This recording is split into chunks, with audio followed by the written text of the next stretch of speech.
Hi, my name is Lauren, and today I'm going to be talking about animated films and shorts from 1941 to 1949.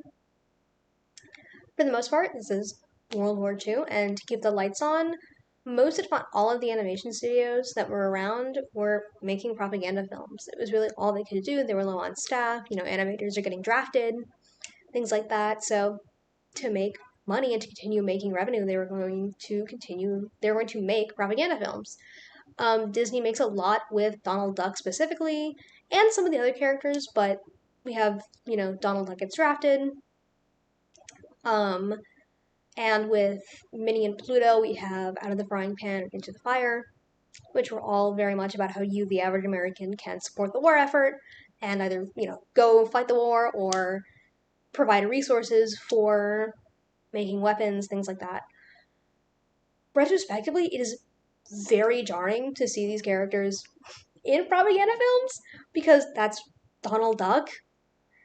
But I'm assuming, like, to the same token, that in the 50s are probably like super effective to see Donald Duck fight for the country, and I'm sure the average American's like, ah, yes, I need to step up for my country just like Minnie Mouse. So I'm sure it's like very effective for the time. Um, as well as being propaganda films, a lot of different films are also like really blatantly racist. There's a Popeye one, for example, called "You're a Sap, Mr. Dab," which is it's not great. It features a really horrific caricature of Japanese people. There's a lot of other things like that are just like blatant stereotyping or just like a caricature. It's not great, but it is the 40s, so it's the 40s. Um, After the war, during the decline and after the war, there's less wartime propaganda. Obviously, there's less need for it. People are coming back from the war. Our animators are coming back. We don't need to be making these anymore. So we see less of like wartime propaganda. Unfortunately, we do not see less of like the racism. We're moving into the 50s, so that's gonna stick around for a while.